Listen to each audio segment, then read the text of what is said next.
todas las cosas, con Jimé Editada y Diego Celonga.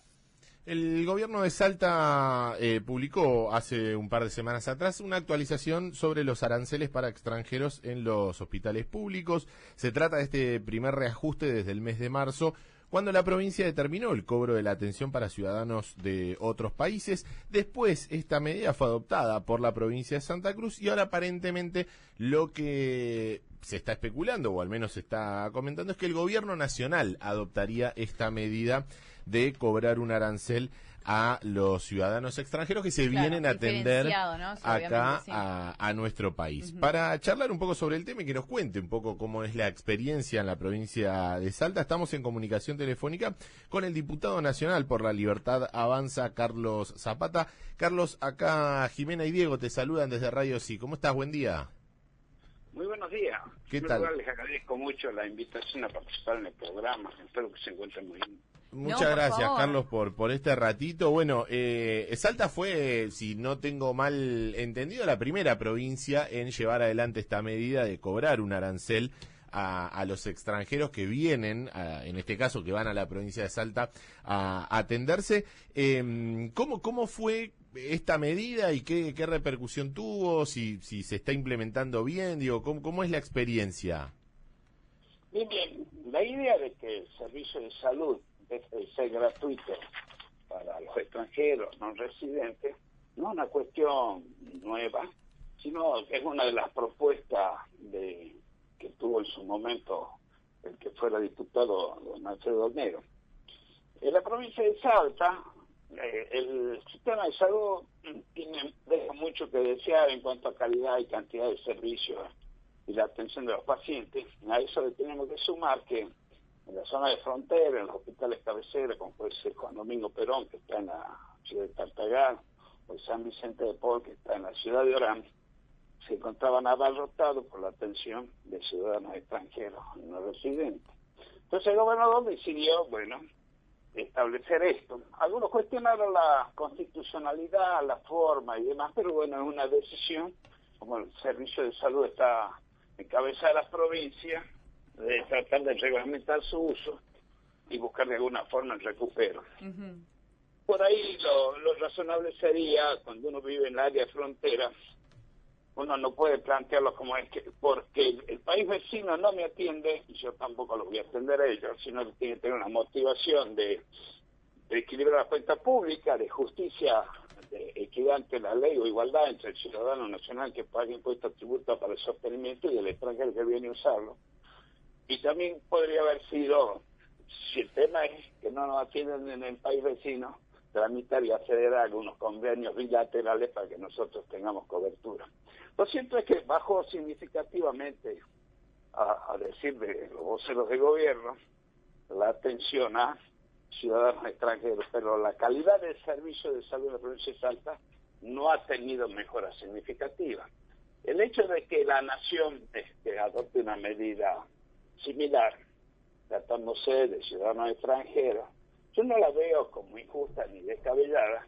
Tenga en cuenta que si uno se va de viaje y no tiene alguna tarjeta o algún seguro de salud, le cuesta una barbaridad. Yo le digo, yo estuve de vacaciones en una playa y me vino una gastroenteritis y realmente me costó como $800, un antibiótico y una visita. Claro, no, totalmente. Lo que pasa es que capaz uno está más acostumbrado, Carlos, pasa esto también en turismo, ¿no? A veces en el acceso a determinados parques nacionales y demás, uno está acostumbrado a ver que se cobra una tarifa diferencial capaz para los extranjeros y ahí es como que uno no dice nada, le parece bien, capaz con la salud puede llegar a tener más resistencias, pero es como está diciendo, ¿no? Cuando uno también viaja afuera y demás, es sí, o sea, no queda otra que... Nosotros que viajamos en avión, cuando nos tocan los Embraer 190, donde todas las instrucciones respecto a las medidas de seguridad vienen en una pantalla y también pasan algunos avisos parroquiales, hay un aviso de una de estas empresas que da cobertura de salud en el exterior que dice, te empachaste con una paella en España, $4.000, 4.000 euros, sí. la cosa, 30.000 euros. No sé, uno se da cuenta, bueno, que en el mundo la necesidad de que el visitante ocasional, o sea, el no residente, tenga cobertura de salud se ha transformado en una constante. Es más, en algunos lugares uno no puede entrar al país si no presenta la cobertura de salud. Claro. Claro. ¿Pensás que, que va a haber como un efecto medio dominó, que se va a replicar, no solo, o sea, en otras provincias, capaz primero, para que después se adopte a nivel nacional? Sí, yo creo que es razonable que el servicio de salud, esto sea retribuido a lo que es sostenido por los contribuyentes argentinos, y ante la emergencia se le demande al extranjero que lo utiliza un pago, que el pago por una cuestión humanitaria no puede ser una cuestión previa. Si me pagaste atiendo y si no te dejo morir, uno tiene que tener algún mecanismo de recupero vinculado a las relaciones bilaterales entre los países involucrados, quizá establecer algún tipo de protocolo de actuación. Y bueno, aquellas personas que no estén de acuerdo seguramente han de oponer algunas cláusulas que están en la Constitución, que de acuerdo al autor pueden ser interpretadas a favor o no. Aquello que dice que todos los habitantes tienen los mismos derechos, no puedo decir, bueno, que un visitante ocasional se transforma en habitante. Y hay otra parte de la Constitución que garantiza a los ciudadanos, bueno, por ser ciudadanía, uno tiene que tener la nacionalidad. Entonces, puede dar sin discusiones doctrinarias, pero desde el punto de vista fáctico es, nosotros vamos a Bolivia, nos rompemos una uña y no nos atienden, queremos cargar combustible, sale más caro. Lo mismo sucede en otros países limítrofes. Quizás encontramos, a pesar de que algunos no le tienen tanta simpatía a los hermanos chilenos, en Chile podemos tener quizás mejor atención, pero en ningún país uno se va sin que el sistema de salud esté retribuido por la atención que uno recibe, ya sea por un seguro, por el pago de uno o por algún compromiso del consulado. En ese caso, hace poco un amigo pidió mi intermediación, que el hermano le había dado una ACV en España y el seguro de salud solo le cubría 20 días. Entonces, bueno, ante el problema, bueno, yo lo busqué para que se contacten con los responsables del consulado del lugar y recibieron la atención y el asesoramiento de cómo proceder. Pero en todos los lugares del mundo donde uno va, si no tiene seguro de salud, no entra. Y si entra, tiene que pagar. Carlos, recién usted decía que bajó un montón, obviamente, la atención a ciudadanos extranjeros, pero que el servicio de salud sigue siendo bastante deficiente. Siempre se dice o se especula o se comenta esto de que el servicio muchas veces es malo por la gran cantidad de demanda que hay, porque no hay la cantidad de médicos necesarios que se necesitan para la atención de los casos y demás. ¿Por qué cree que sucede esto entonces, que bajó un montón la cantidad de atención a personas, pero que no se pudo mejorar el servicio de salud? El servicio de salud se compone básicamente de 3 elementos: la parte física, los inmuebles, las instalaciones hospitalarias, los insumos hospitalarios y el personal que da el servicio de salud.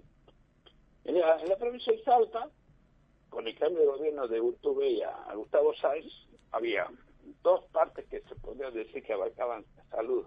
Había un Ministerio de Salud y un Ministerio de la Primera Infancia que se ocupaba de todos los temas críticos del área de frontera, por la desnutrición, que tenía un sistema totalmente georreferenciado donde estaban los casos para hacer el seguimiento.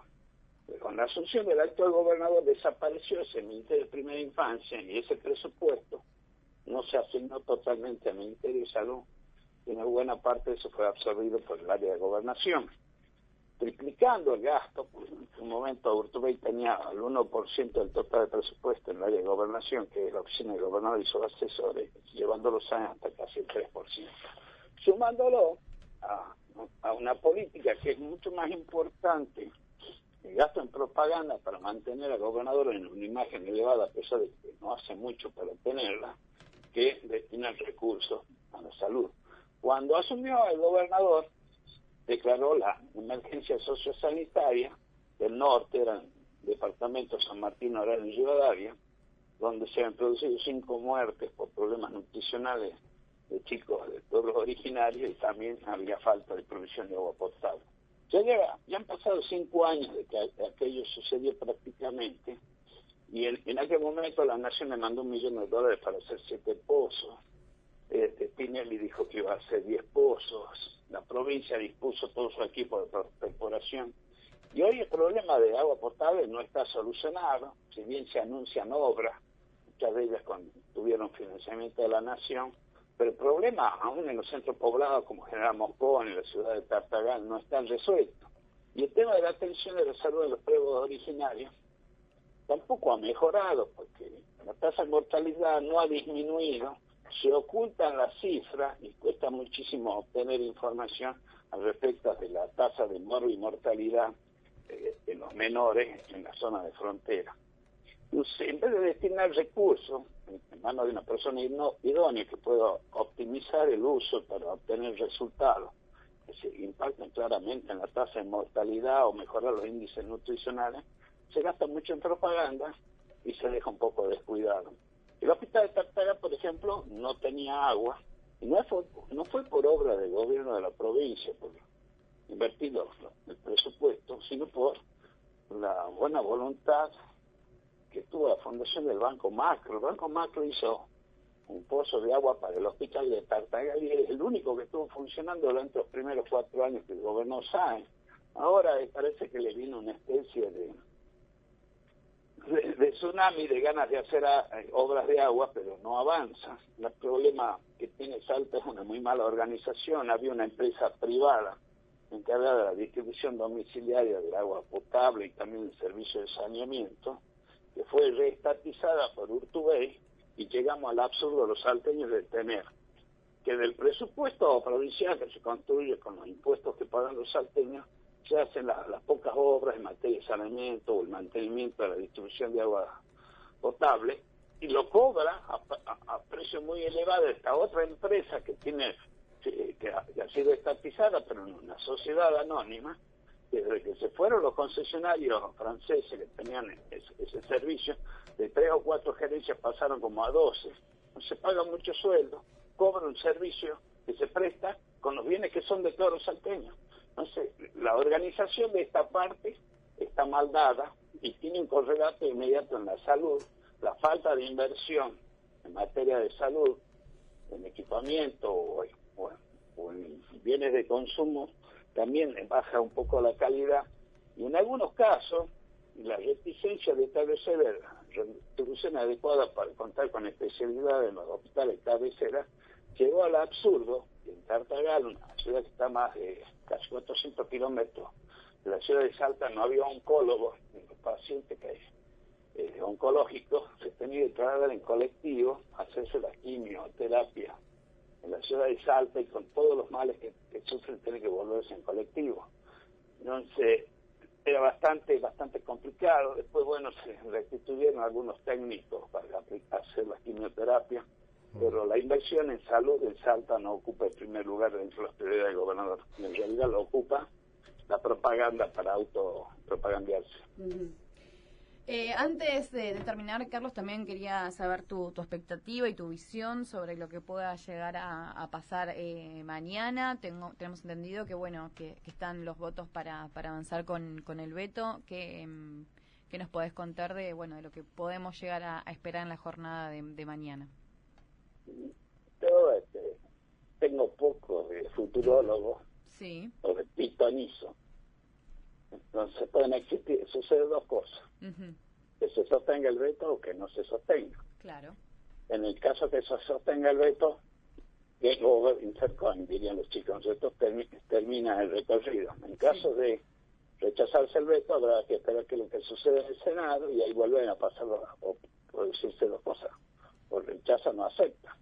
Si es el rechazo en el veto, existen 2 posibilidades. El gobierno decide afrontar el gasto, pero ¿a quién le saca el dinero? Seguramente serán a las provincias, de las cuales provienen los legisladores que rechazarían el veto. O bien judicializarlo por una figura que interesante estudiar la ley de cumplimiento imposible. ¿Qué quiere decir eso? Que se dio el principio de la razonabilidad, porque estando previsto en la ley de administración financiera que no se puede, fuera de presupuesto, sancionar leyes que tengan demanda de recursos, donde si no se indica con qué se financia, que también eso existe en el reglamento del Senado. Es una discusión interesante hablar sobre la figura de ley de cumplimiento imposible, porque el déficit cero es irrenunciable, ninguna cláusula constitucional ni legal ni jurisprudencia obliga al Poder Ejecutivo a gastar más de lo que recauda. Carlos, le agradecemos muchísimo este ratito con nosotros. Estaremos atentos entonces a lo que vaya sucediendo en Salta, obviamente, y lo que pase mañana en el Congreso. Gracias. Le estoy muy agradecido yo. Que tengan un hermoso día. Igualmente, Gracias. diputado, hasta luego. Charlábamos con el diputado nacional por la Libertad Avanza, Carlos Zapata. Por la Libertad Avanza, Carlos Zapata. Por la Libertad Avanza.